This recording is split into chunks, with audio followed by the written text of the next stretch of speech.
It's often said that there are some acts which are difficult to follow. When we hear Gopal, I would say there are some acts which are impossible to follow. Anything that follows Gopal is a very, very difficult task, absolutely. And so hats off to you for giving us such a really blistering speech in which you made some very thought-provoking comments and which I will definitely look at much more closely as we tread the journey of CSR. We also heard very thoughtful comments from Rahul and Sandeep, if I may address you by your first names. And I think the audience here today, thanks to the organizers of this event, is going to listen to some very incredible perspectives on what has become, in my opinion, a segment of our economy. It has become an industry vertical, something that when I wrote the law, I had no idea about.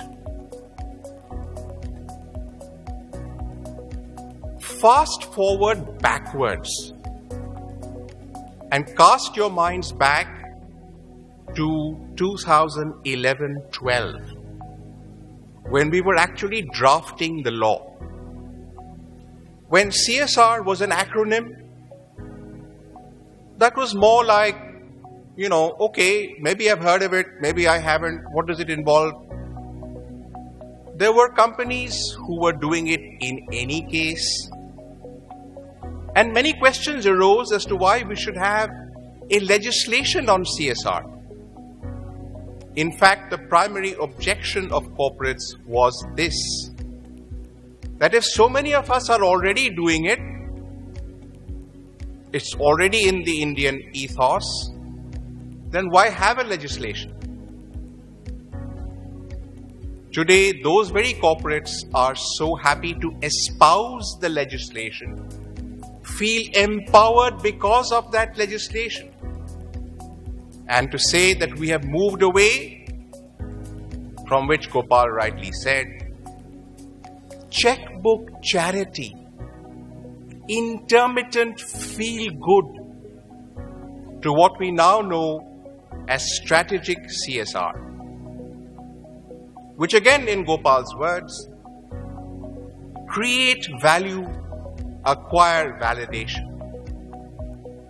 It is today also a business model, because when you do CSR and you do it well, the perception of society and every sector of society vis-a-vis you is high value. You raise the level of perception. If you do it well and you do it ethically, you do it with the good of the deprived in your heart and in your soul, you acquire an aura about your company, an aura about your leadership that radiates and permeates across every level. It is that feeling of being true to the development agenda of this nation that must inspire the leadership of those who are in the CSR segment. When that happens, you really ring bells, bells that echo across the nation. I was reflecting today on what I should say, and one or two thoughts came to mind which I think should be at the centrality of all our thought processes with respect to CSR and now, of course, ESG. And let me say, one CSR which in one country alone, how many countries do we have? 192, I think the United Nations last told us. Out of 192 nations, my young friends, we have one nation which has a CSR law. Can you tell me a second nation?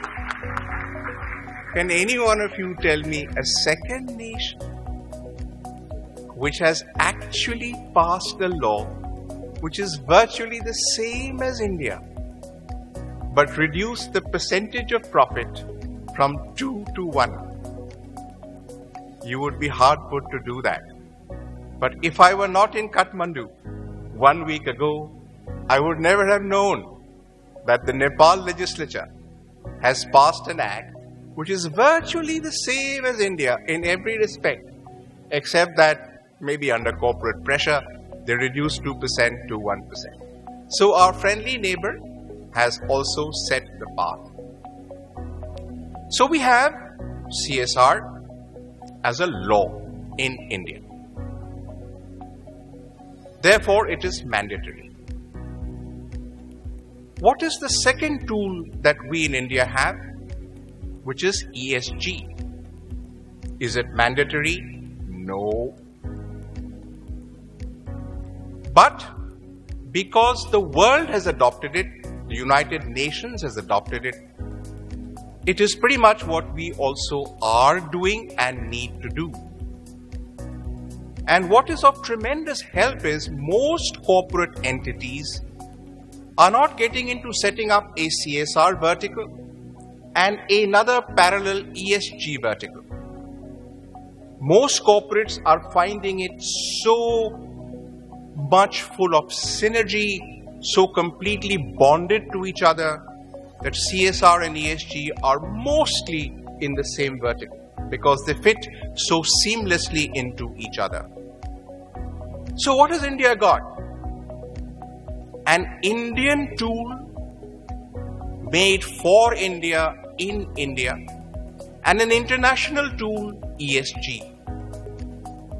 And because we are fortunate to have two such incredible tools, what we will do for the development of our nation, for the marginalized, will become the benchmark against which every single country is going to compare itself. That's the vision which you have, Gopal, and that's the same vision which I too have and wish to share. Today, as we stand at the crossroads, and you are having this event at a very momentous time, Sandeep, and that is because on the 1st of April 2024, we shall celebrate a whole decade of CSR.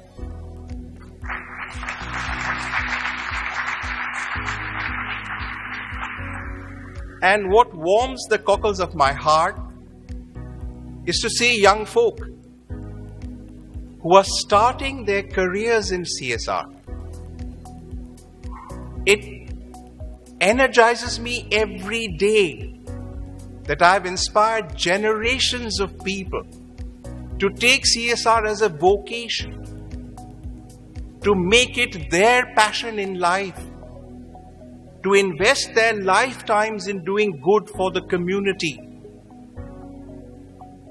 which many were doing, but was never recognized as a profession. Today, you are actually doing good for the community as your profession. And that to me is really something incredible that CSR has contributed. Number two, I scoured every single word written on CSR anywhere in the world for 4 entire months before we wrote the CSR legislation. It was important for us to know everything before we write legislation for the nation. And there were a couple of points which we introduced specifically for our country, for our nation, because we were writing the law for India. We had to Indianize the spectrum of CSR, the global spectrum of CSR. And apart from the fact that there were two important elements that the world had never seen before, one of course is what we call POP, not plaster of Paris, but percentage of profit. Unknown to the world.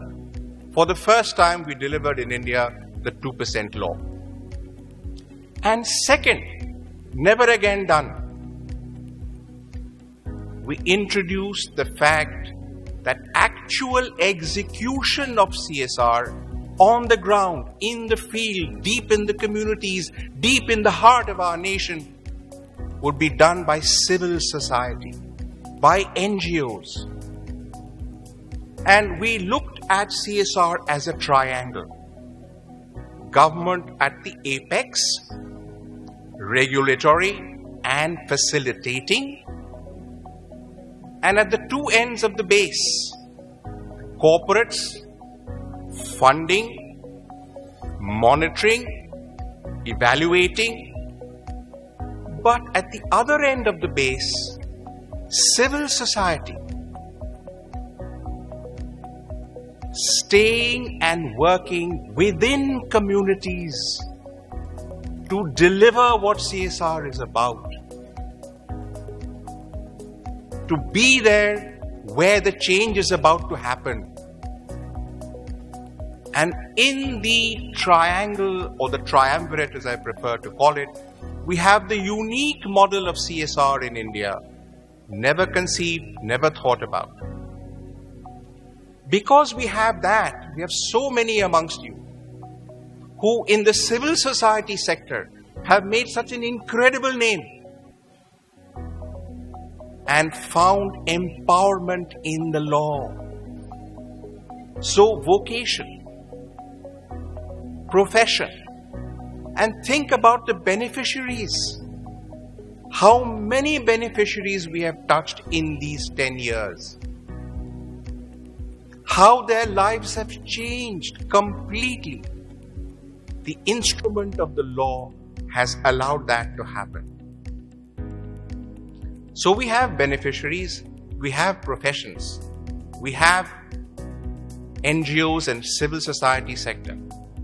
The last point I'd like to make is, we made CSR into a board level activity. There's a famous Chatterjeeism, which is called from backroom to boardroom. We brought CSR as something that we also do to boardroom decision making. The law says you must have a CSR committee of the board. And because the best minds of the company are in the board, the power center of the company is in the board, and because CSR decision making happens within the board, it transmits across the entire corporate from the top leadership to the bottom. And in that we find strength, ability, empowerment to do what we want to do for those who are far less deprived and marginalized. It is these elements that bring to CSR the tremendous amount of traction that it has got. We began with about 9,000 or 10,000 companies. We now have 18,000 companies. We've doubled the number in a decade. We began with an investment of 12,000 crores. Today it is 26,000 crores, more than double. And all this has happened because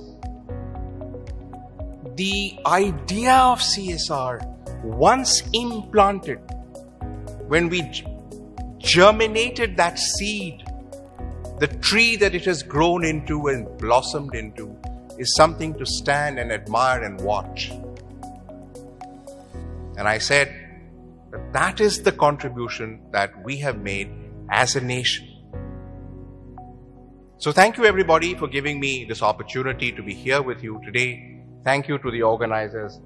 I wish you all the very best for the rest of the day. Thank you.